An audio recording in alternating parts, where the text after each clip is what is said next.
Good day, my YouTube family. Welcome back to my channel. Now we're gonna hear from Isat Buchanan of East Portland, that's Member of Parliament, giving his presentation, and trust me, it was a wonderful one. So sit back, relax, and just listen what he is about to say. Thank you very much. So please remember to share, like, and subscribe. Thank you very much. Hit the thumbs up. Thank you. Madam Speaker, before you start the clock, my father, Mandy Augustus, Big Youth Buchanan, OD, is here.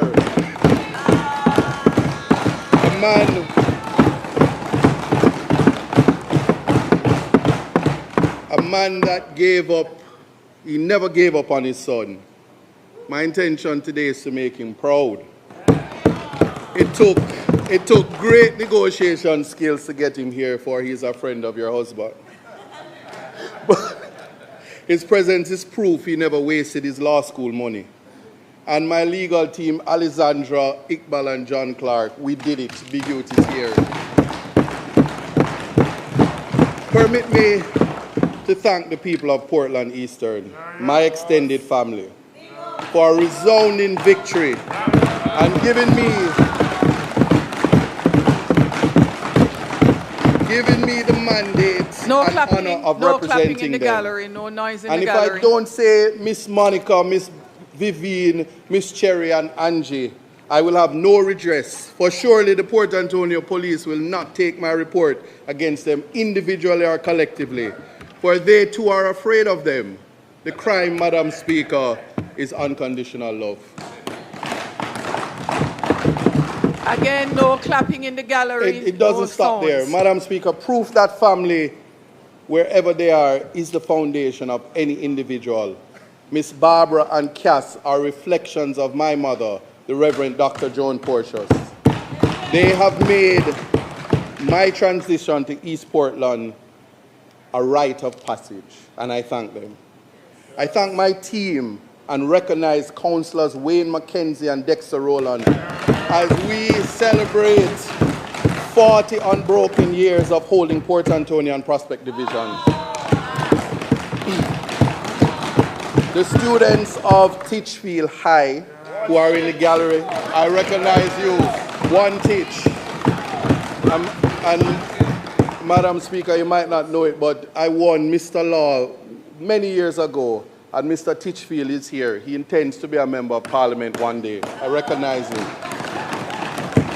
I thank my leader, the leader of opposition, the Honorable Mark Golding, for he represents access, opportunity, and vision for the youth of this country to become the best versions of themselves. Together with my colleagues in the Shadow Cabinet, for the confidence reposed in me. Dr. Fenton Ferguson, my mentor and advisor, who is here today, may I acknowledge him.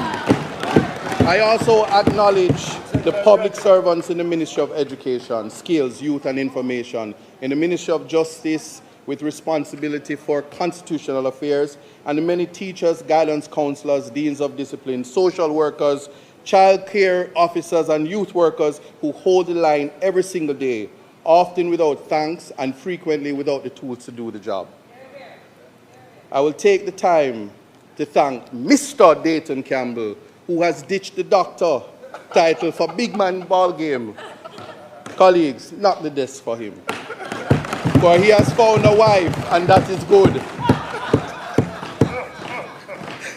Madam Speaker, this is not a pitch to regain my time, which I would have lost, or if I lose it from disorder in the House. But I thank you for representing images of black excellence, and invite you to protect me from my colleagues on the other side, who may forget that the basic human decency is owed to me, and they ought to simply listen to the wealth of knowledge and information I intend to share, as they may miss the context should they misbehave and cause you to intervene, as you are the umpire of fairness in this honorable House.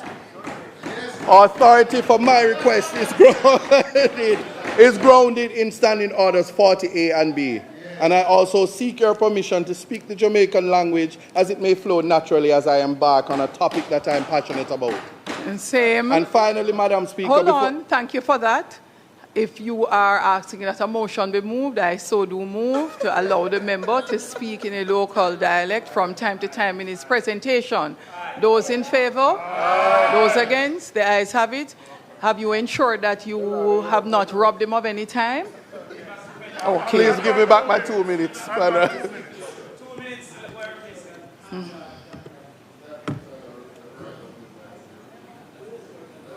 And finally, Madam Speaker, before I officially begin, I have only one complaint to make against the Honourable Prime Minister today. He simply cannot be going around identifying himself as a German fan after I have invited members of the House, including the Leader of Opposition, to do the right thing and be a wagonist while he still can. He's representing Brazil. That's his team. But we are asking him to be a wagonist. So please, he's not here today. But I don't know which standing orders that is, but permit me, protect me. Thank you. And lastly, we are guided by a noted gospel artist. Be guided by a noted gospel artist in your ruling today. Jesus is the only king for life. We are explode like dynamite. Thank you. Madam Speaker, context matters. The government has presented its record. It is the duty of Her Majesty's, forgive me, His Majesty's loyal opposition, not merely to applaud the announcements, but to ask the harder questions behind the launches, the ribbon cuttings, the impressive sounding totals. Are our children safer?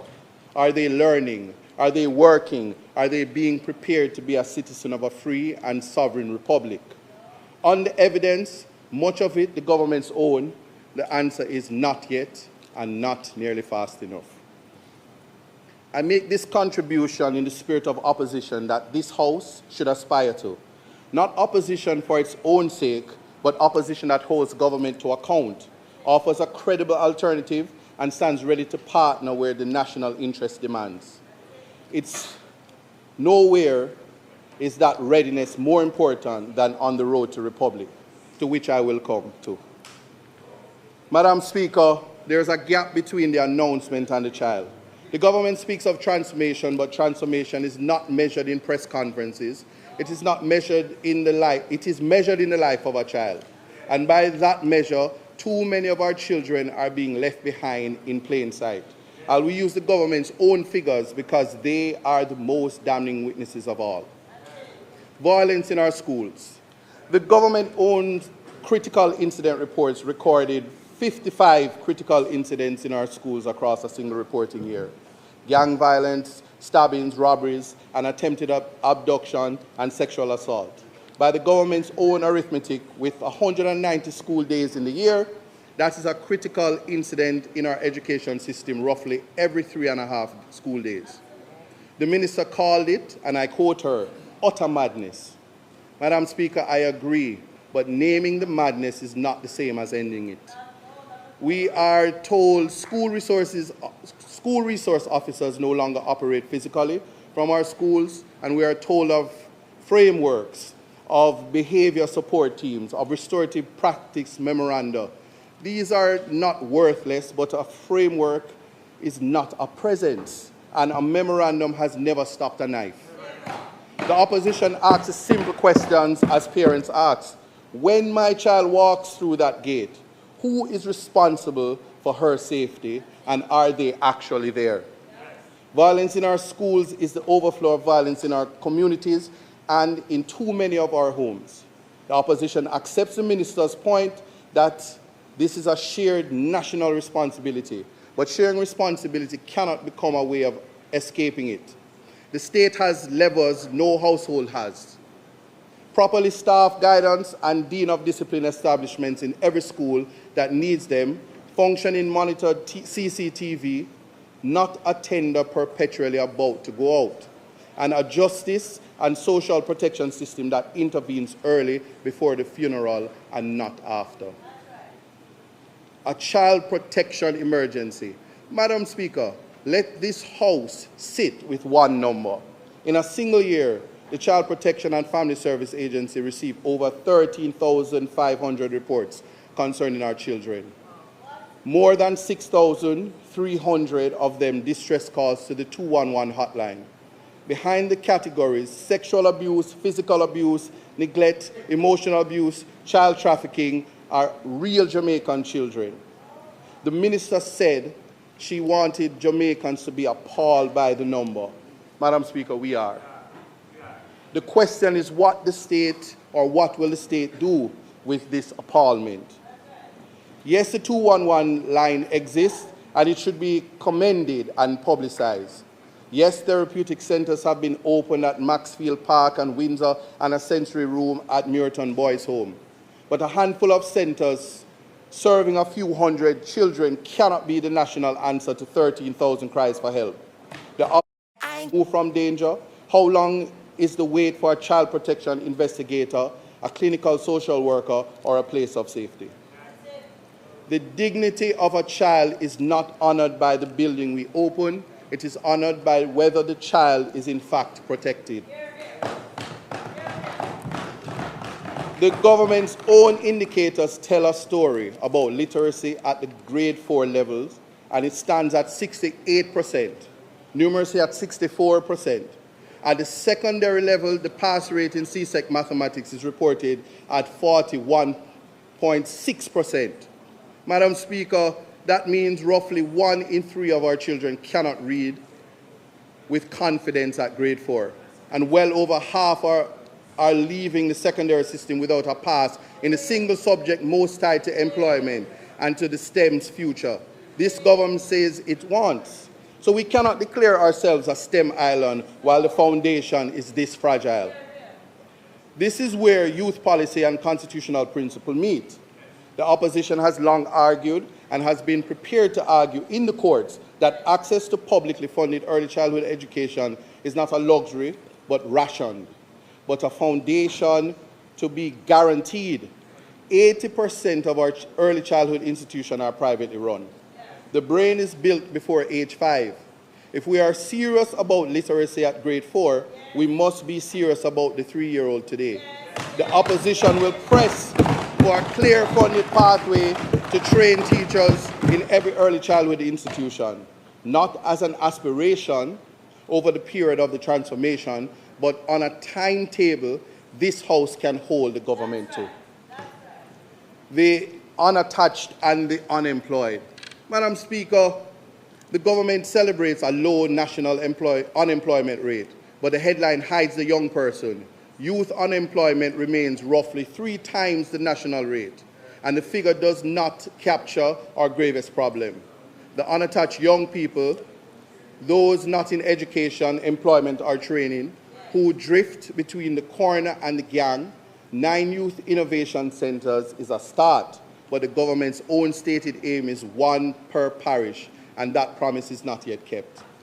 A recording studio in 1 parish is welcome, but it is not a national youth employment strategy. The opposition test is simple. Does the young man in Manchaniel, the young woman in Granville, have a real reachable route from where they are to a job, a skill, or a business of their own?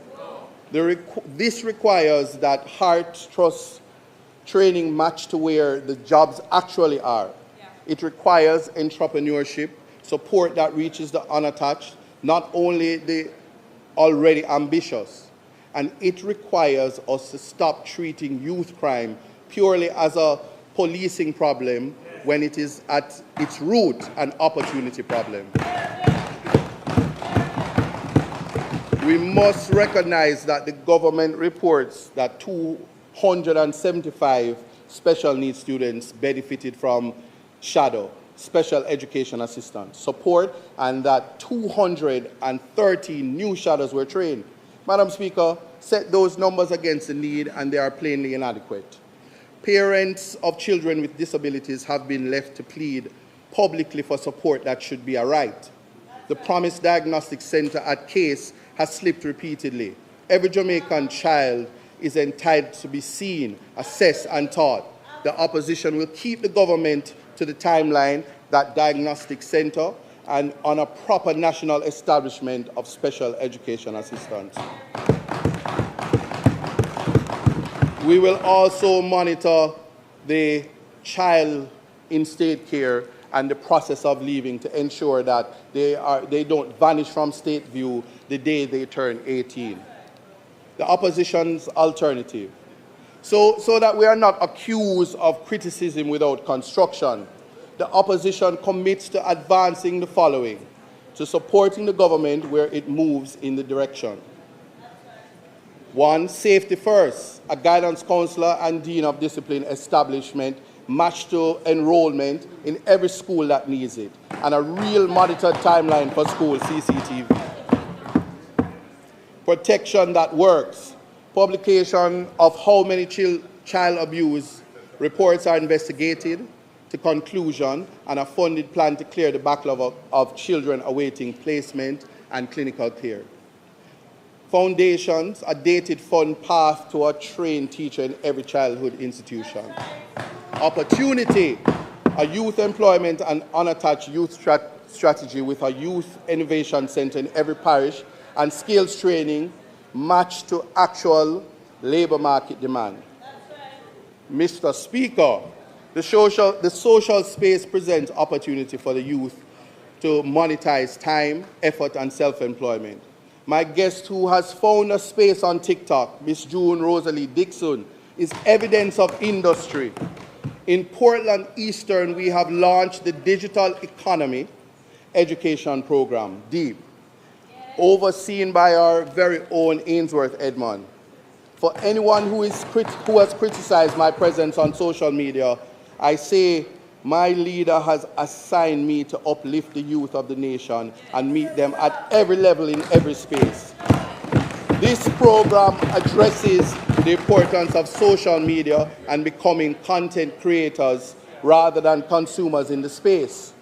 I invite my colleagues to replicate the initiative if they are so minded. Inclusion means a proper national establishment of special education assistance and delivery of the long-promised diagnostic center. Aftercare, it means that a guarantee that no young person exits state care into homelessness, with transparent annual reporting on their housing and unemployment outcomes. I turn to constitutional affairs, the road to republic and the road not yet taken. Madam Speaker, let me begin with agreement, because on this subject, agreement is not weakness. It is the only currency that can actually change the Constitution. The opposition supports Jamaica becoming a republic. We support removing the British monarch as our head of state and replacing the King of Jamaica with a Jamaican of no divided loyalties.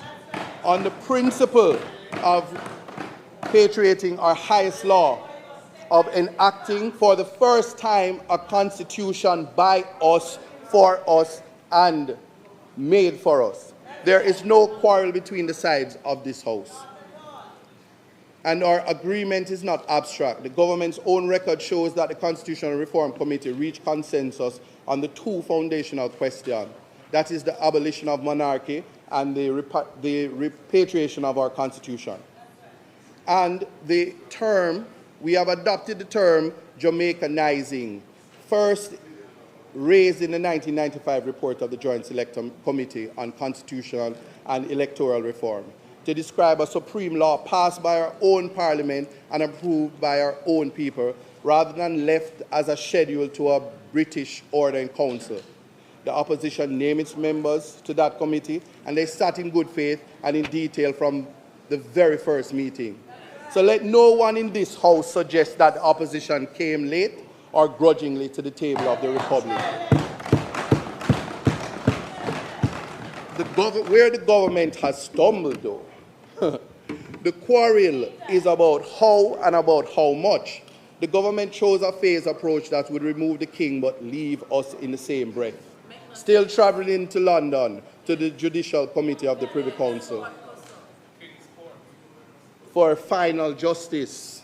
I'm not sure if the Minister of Justice appeared before the King's Council before, and I did some research, but not so. The opposition's position, stated plainly by our leader, is that it should be 2 instead of 1. Well, that time has come for all decolonization to free ourselves of the crown while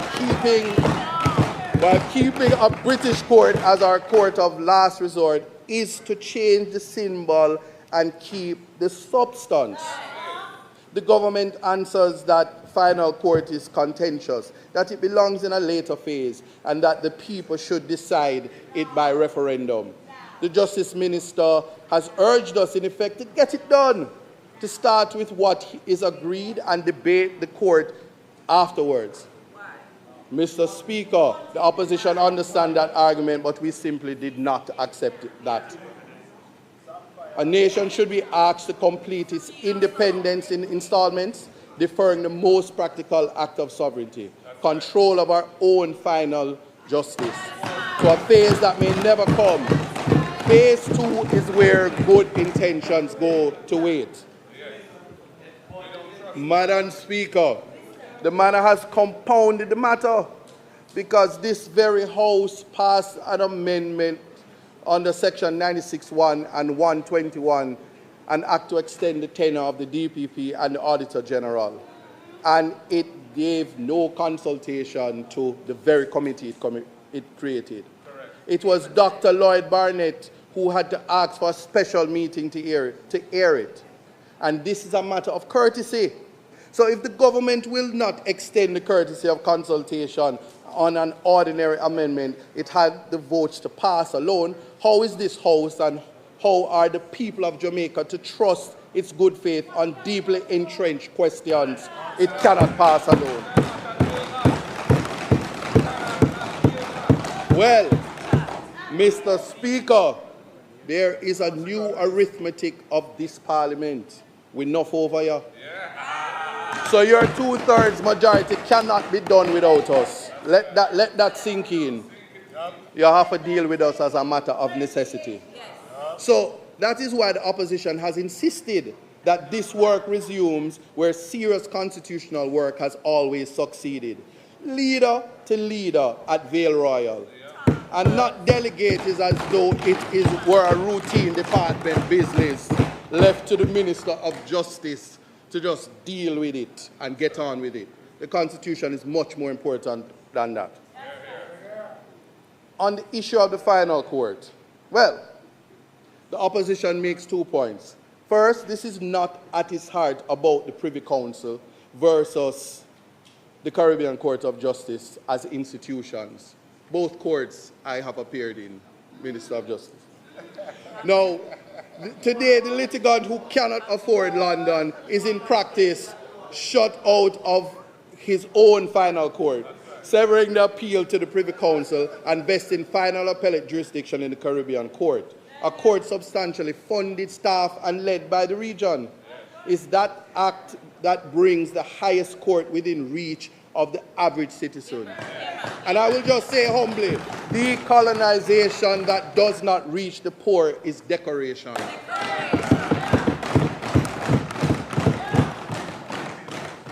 I'm going to repeat for emphasis. Decolonization that does not reach the poor is decoration. Let that sink in. And the Privy Council has given guidance in the Independent Jamaica Council for Human Rights case. We can do it without bringing it to a referendum, but it takes courage. And we were all voted for and put into this House. We should exercise that courage, grow some cojones, and do what we're to do in this House. And, Mr. Speaker, Mr. Speaker, I am not picking on the Minister of Justice, but he did say no human rights problem. And the record answers the minister. Mr. Speaker, during the very debate, the Minister of Justice and Constitutional Affairs declared, answering my colleague, the opposition spokesperson on justice, that Jamaica does not, and I hope will never have a human rights problem. He went so far as to suggest that anyone who claims they need justice in Jamaica needs to have their head examined. I say this without relish. The minister who holds both justice and the Constitution in his charge ought to be the last in this House to pronounce a nation's rights beyond reproach. The claim does not survive contact with the evidence, and not the opposition's evidence, but the sober finding of independent and international monitors. Consider the most recent United States Department country report on human rights practice for Jamaica. They said 111 fatalities. They said that we don't have system in place. They said that the same period, the Independent Commission of Investigation received 709 complaints to go with the 111 fatalities in that particular year. Well, the same body reporting describes lockup meant to hold a person for 48 hours, holding them longer than that. And our prisons are outdated. So this is where I quote my dad, Manley Augustus Buchanan. You hearing me? No go on so Chucky, no go on so. Because you know that Chucky no lucky. Human rights must never be seen as an ostrich with his head in the sand. It is not a strategy, but rather screams danger. Chucky, you're not lucky. But, Madam Speaker, the minister's entire answer to this catalogue was a single institution. Go, he said, to the Office of the Public Defender. Yet the minister knows, or ought to know, the limits of the very remedy he offers. Because by law, the office cannot appear in court. It may only retain attorneys to act for those it assists. And this Parliament may lawfully disregard its findings and decline to act on its recommendation. A remedy that cannot enter the courtroom and whose conclusions the state may shelve at will is not proof that our rights are secure. It is a measure of how exposed they are. To direct the citizens to the door and declare the matter closed is to mistake the existence of a door for the safety of the house. Can't live in a door, Chucky. You're not lucky. Madam Speaker, this is precisely why the question belongs in debate. Mr. Speaker, the question belongs in debate on our Constitution. We cannot, in our breath, promise the people a new supreme law that strengthens the Charter of Fundamental Rights, and in the next deny those very rights are under strain in the lives they lead today. A republic worth the name is not founded on the declaration that the problem is solved. It is founded on the courage to name the problem and the will to meet it. That's right. Now, that's right. Mr. Speaker, this brings to what they call a hot topic, and I bring the heat. Hear this. If the minister doubts the rights require vigilance, let him weigh a matter that is entirely new to our national life. This month, the government signed a memorandum of understanding with the United States under which persons removed from American soil, so the third country nationals, neither Jamaican nor bound for Jamaica, are to be received here and held while they transit to a final destination. The Deputy Prime Minister has told the country that the agreement was approved by Cabinet and signed on the 10th of June, that the United States will pay for each migrant's initial stay, that as many as 25 persons may be received every fortnight, and that 6 of our Caribbean neighbors, Panama, Costa Rica, Belize, Antigua, St. Kitts, and Barbados, have entered into similar agreements. This is a profound step in the life of a small nation, and yet has not been brought to this House to be debated. The government points fairly to safeguards that Jamaica may refuse any individual and that either party may end the agreement at short notice, that there will be health screening, identity verification, criminal record checks, and clearance from the National Intelligence Bureau, and that no person with a criminal record will be accepted. Those assurances are welcome, and I do not disparage them. But an assurance is a promise, and this House exists to test promises against practice. Who reviews a refusal, and on what criteria? What becomes of a person whom we receive but cannot move on?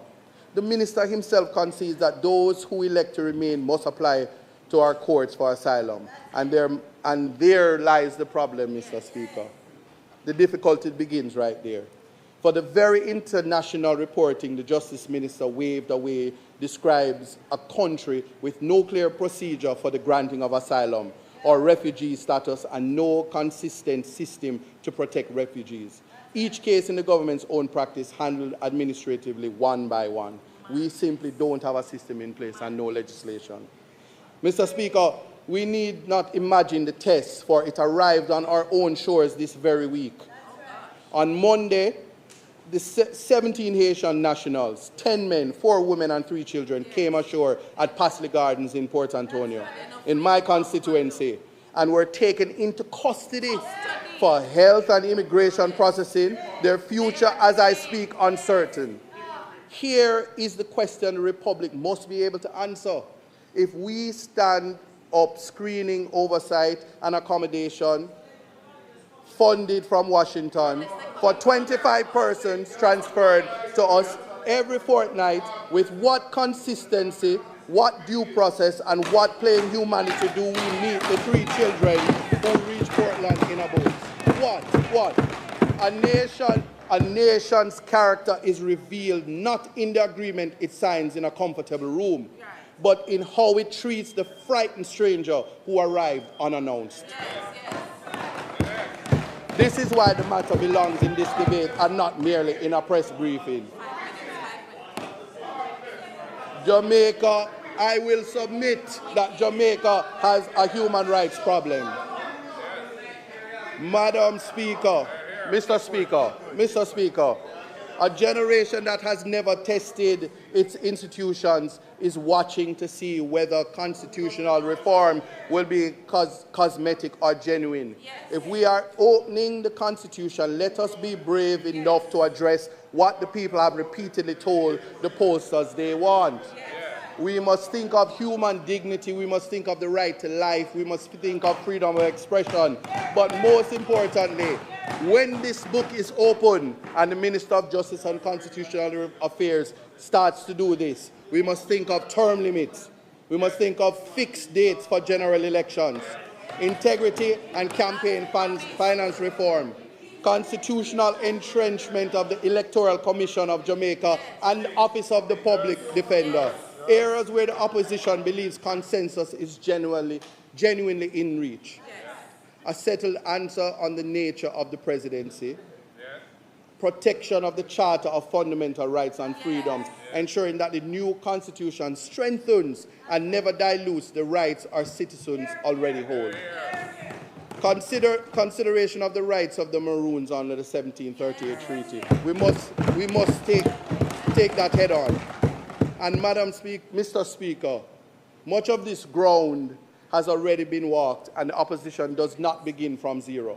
The Reform Committee has deliberated the form of the presidency, distinguishing an executive president from a purely ceremonial one, and it has favored Jamaican rather than Commonwealth citizenship as the qualification to sit in our parliament, with a test of allegiance for those of dual citizenship. We start these conversations from consensus already built. The opposition asks only that the government have the nerve to carry that consensus the full distance and the generosity to add to it the reforms the people themselves keep asking for. Madam Speaker, Mr. Speaker, every advance in our constitutional history has been bipartisan. Independence itself rested on the cooperation of Manley and Bustamante. The reforms of the 1990s carried the name of Patterson and Seaga.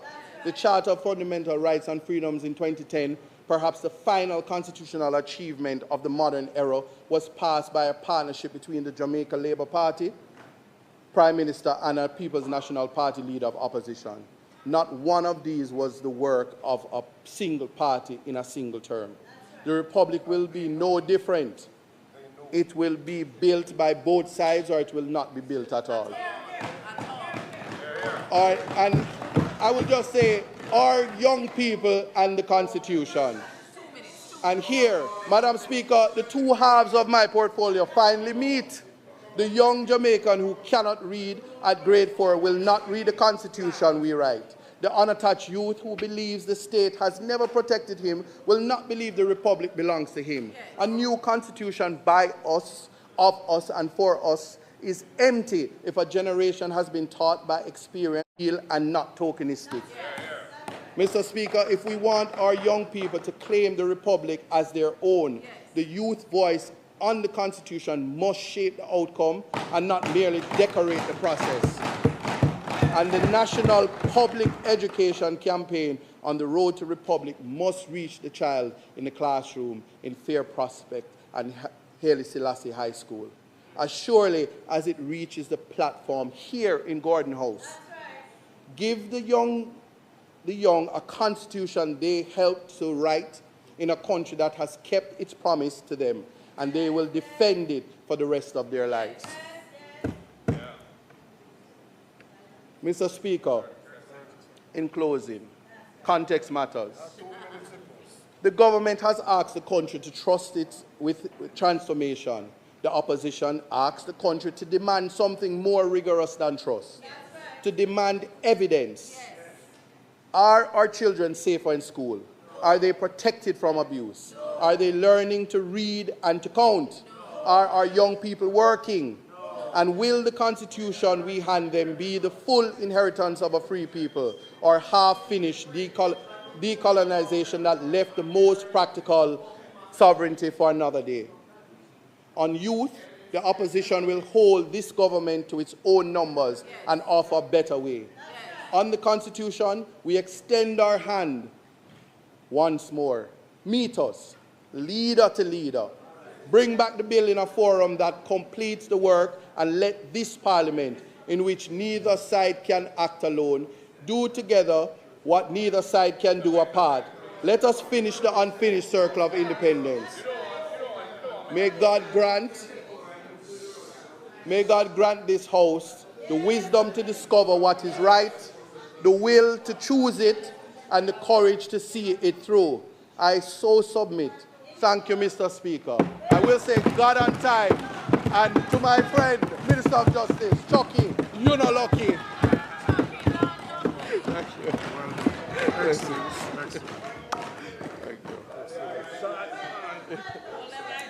House Leader. Mr. Speaker, let me thank the contributors from the opposition side. We had our... Please remember to like, share, and subscribe. God bless you.